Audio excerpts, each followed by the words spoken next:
Hi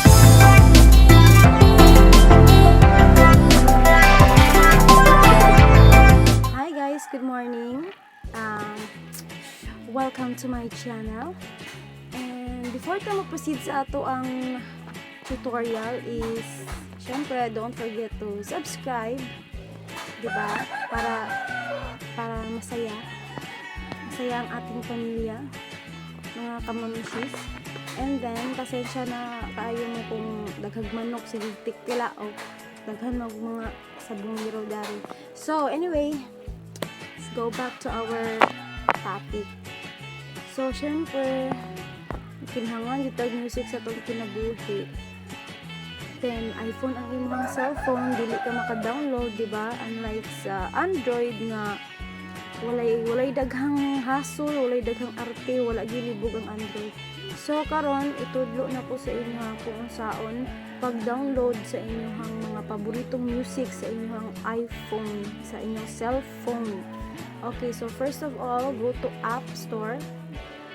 Download ninyo ang Documents by Riddle.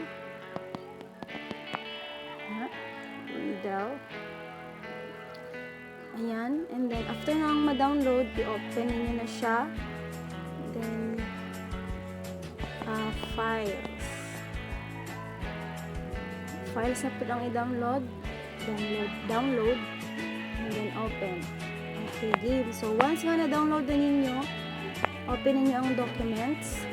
So, if nakita ninyo ning compass dito diri sa right side, kini siya, open ninyo, swipe ninyo siya pa left, and then go to YouTube. Ito sa YouTube, and then search ninyo ang inyong gusto ninyong i-download na music.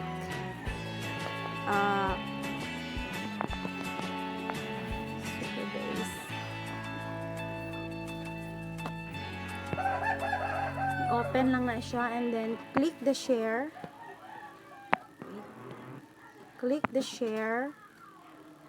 copy, and then ito mo sa YouTube mp3.cc, and then paste the link, then convert,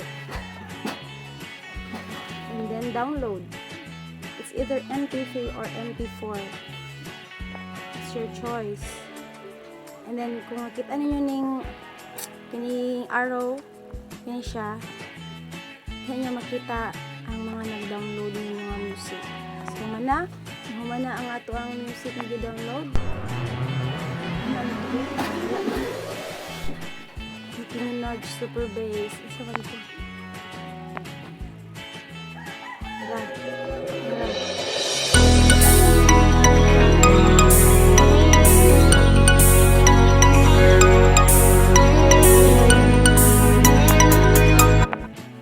I-click na siya yung 3 dots, share, and then save the files on my iPhone, and then documents, and then add.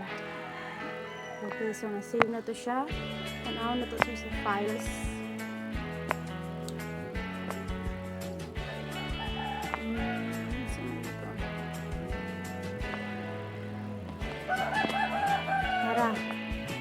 Nara guys. So, yes, kabalo na jud mo. Insaon. So, diri na lang ta kutog. And then, ayaw mo kalimot mag-subscribe sa akong channel guys. Dahil patag tutorial nga pagkabuhaton. So, I hope nga namoy nakatunan karon og na-solve na ang inyong problema. So, daghang salamat. Bye!